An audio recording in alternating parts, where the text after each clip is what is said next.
जी दोस्तों, क्या हाल है? क्या हाल है? क्या हाल है? I hope you are all doing really really well. दोस्तों, वेलकम टू टुडेज वीडियो। और आज की वीडियो में मेरे से बहुत सारे बच्चे ये पूछ रहे हैं कि सर हम हमारी इफेक्टिवनेस आ ही नहीं रही है, हम इफेक्टिवली पढ़ाई कर ही नहीं पा रहे हैं। तो आप अपने समय पे 12 से 14 घंटे की पढ़ाई कैसे करते थे सीए फाइनल के वक्त? क्या आप उसके बारे में थोड़ा सा शेयर कर सकते हो? तो दोस्तों, बिल्कुल मैं इस वीडियो में आप लोगों को बड़े तेजी से बताने वाला हूँ what are the tricks and what are the tips that help for me, which you can also use in your preparation so that you achieve 12 to 14 hours of effective पढ़ाई। ऐसा नहीं कि तुम बैठ रहे हो 18 घंटे 16 घंटे और तुम्हारी पढ़ाई सिर्फ 8-9 घंटे हो रही है, ऐसा नहीं चलेगा। तो मेरी बात एकदम ध्यान से सुनते जाना कि मेरे से क्या क्या चीजें हुई जिसकी वजह से 12-14 घंटे की पढ़ाई हो जाती थी। सबसे पहला आपको ये समझना पड़ेगा कि 12-14 घंटे का मेरा मोटिवेशन क्या था। मेरा मोटिवेशन ये था कि मैं जब भी अपना प्लानर बनाता था और आज से लेके एग्जाम की प्लानिंग करता था, तो मेरे को हमेशा यही दिखता था कि मैं समय के बहुत पीछे चल रहा हूं, कि मेरे पास बहुत सारा कोर्स है खत्म करने को। और अगर मैं दिन में 1-1.5 घंटा भी वेस्ट कर रहा हूं ना, तो वो 1-1.5 घंटे में सीधा मेरा कुछ ना कुछ सिलेबस छूट रहा है। So I was lagging behind on my syllabus. That gave me the motivation कि भैया तेरे पास टाइम वेस्ट करने के लिए टाइम है ही नहीं। तू जो पढ़ाई कर रहा है ना, ये कोई तू रैंक लाने के लिए, कोई मजे के लिए नहीं पढ़ाई कर रहा है। You are studying to pass. So just because you have to keep studying, तेरे पास कोई ऑप्शन नहीं है but to study for how many hours? 12 to 14 hours, and hence that motivation was very important for me.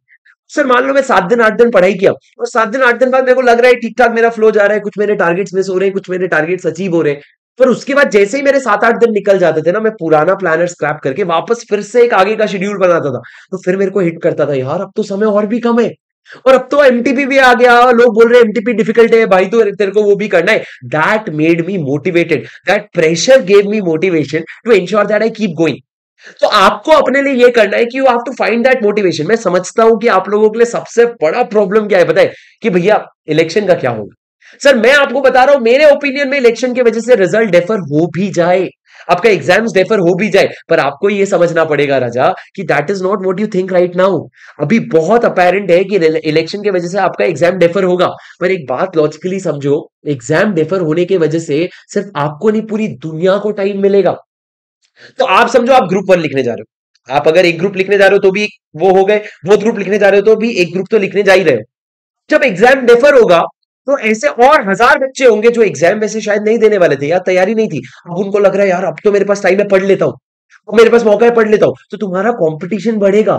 So that only makes it more important for you that you revise once again. आप अपनी ताकत और बढ़ाओ। तो इसलिए दोस्तों, आप ये मान के चलो, जब तक कोई ऑफिशियल अनाउंसमेंट नहीं आता, आप अपने दिल को बार बार समझाओ 1 मई इज द डेट। इन्होंने जो डेट निकाले एग्जाम के, दैट इज द डेट। और उसके बेसिस पे आप प्लानिंग बनाओ। मैं समझता हूं दिल थोड़ा सा ना वो होता है कि नहीं यार बढ़ जाएगा आगे, नहीं बढ़ जाएगा आगे, पर उसको समझाओ नहीं यार नहीं बढ़ेगा ना, लग जाएगी, तेरे इतने समय की मेहनत की लग जाएगी। एक बार प्रैक्टिकली सोचो, अगर एग्जाम्स, अगर इलेक्शंस इतने डिफर हो गए, मान लो कि उस समय पे आपका एग्जाम हो गया, कोई प्रॉब्लम ही नहीं हुई, तो मान लो मेरे को पता है नहीं हो सकता, मेरे को पता है हो भी सकता है, क्या पता भाई, एक्सपेक्ट द अनएक्सपेक्टेड। तो भैया आप अपने रिजल्ट्स के जो डेट्स आ रखे हैं उसके हिसाब से प्लानिंग करो। जैसे ही रिजल्ट्स के डेट्स चेंज हो जाएंगे, आप उसको रिविजिट कर लेना अगर होंगे तो। ठीक है सर, उसके आगे मेरी बात सुनो, मेरी बात एकदम ध्यान से सुनना। अब सर, आपका हमेशा अगर आपको 12 से 14 घंटे की एफिशिएंसी अचीव करनी है, you have to understand that you will have to have a written plan in place.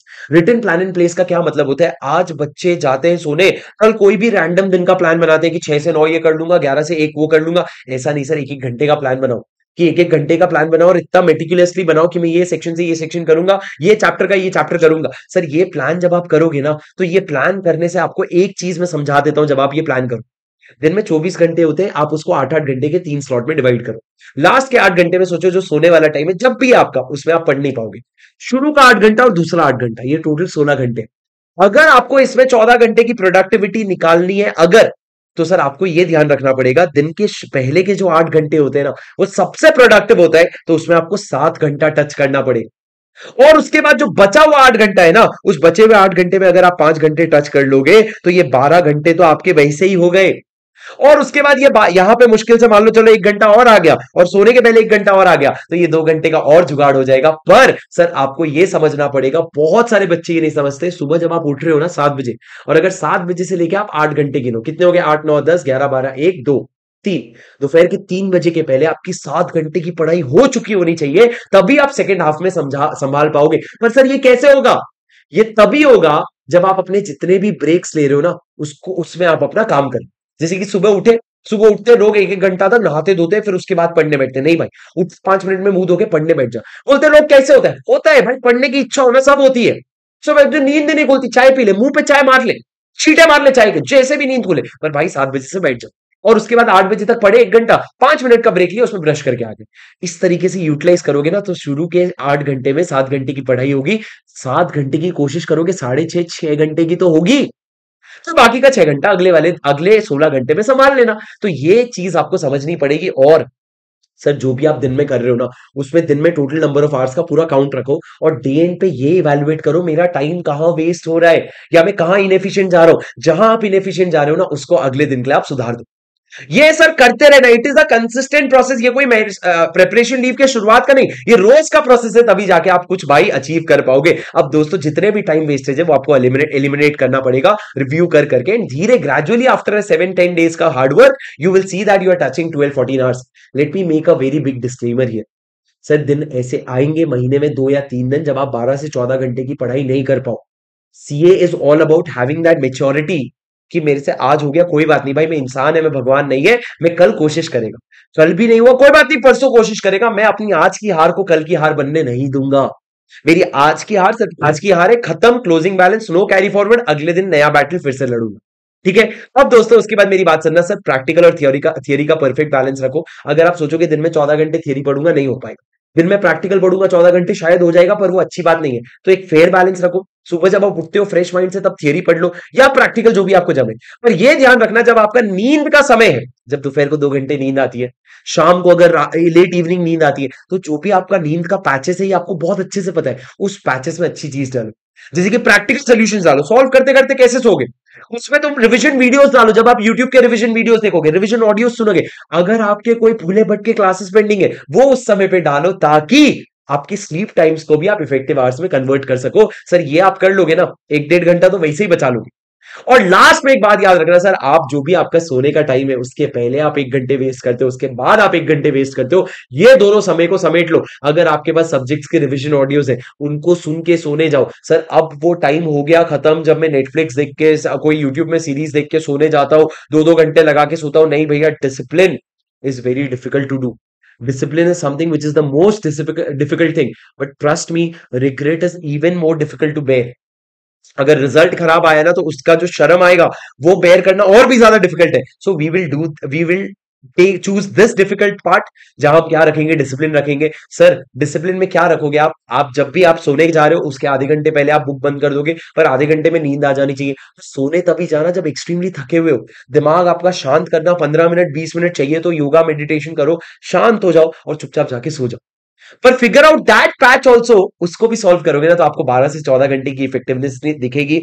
Sir मैं आपको बता दूं, टेलीग्राम में बच्चों से बात करके और सारी चीजें देख के मेरे को समझ आ रहा है, लोग बहुत मेहनत कर रहे हैं जिनको पढ़ना है। अगर आपके आसपास के लोग मेहनत नहीं कर रहे, इलेक्शन के चक्कर में फालतू टाइम पास कर रहे हैं, तुम गलत संगति में हो।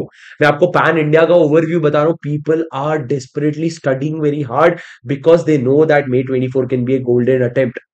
सर इस अटेम्प्ट में ऐसा हो सकता है कि क्वेश्चंस उठ उठ के आ रहे हैं, पेपर की इजी चेकिंग हो रही है और हर कोई सीए बन सकता है, अगर आप उतनी मेहनत कर लो। अगर आप अपनी एनर्जी फालतू चीजों में डालोगे ना राजा, तो आपकी पढ़ाई नहीं होगी। So please make sure that you are putting your all good energy of the day only and only into studying. That will ensure that you are getting good results, and I hope this video was really helpful for you. ऐसे ही और बहुत सारे videos आते रहेंगे sir. आपके direct tax का पूरे chapter wise revision ICI module के हिसाब से अभी आने वाला है, इस चैनल पे शुरू होने वाला है। और आपके सीए इंटर लॉ का भी बहुत सारा रिवीजन ऑलरेडी अपलोड हो चुका है। बहुत सारे कंटेंट इस तरह के और चैप्टर रिलेटेड अगले 2 महीने में आने वाले, जरूर उनको देखिएगा और चैनल को सब्सक्राइब कर लो, ताकि आपके समय समय पे नोटिफिकेशन आता रहे, क्योंकि मैं अब आपके साथ लगे रहने वाला हूं अगले 2 महीने तक, आपको आपका एग्जाम क्लियर करवाने में, दी रैंकर्स में। मैं आपको बहुत सारे इंसाइट्स आके बताता रहूंगा समय पे, जो आपके लिए बहुत हेल्प करेगी। मिलता हूं आपसे अगले वीडियो में। अगर वीडियो पसंद आए तो लाइक जरूर कर देना और कमेंट पे बता देना what all problems are you facing, so that I can consider them in the next video. Care, I will see you in the next video. I will see you. Take care. Until then, this is your CA buddy Shubham Singhal signing off. Bye bye.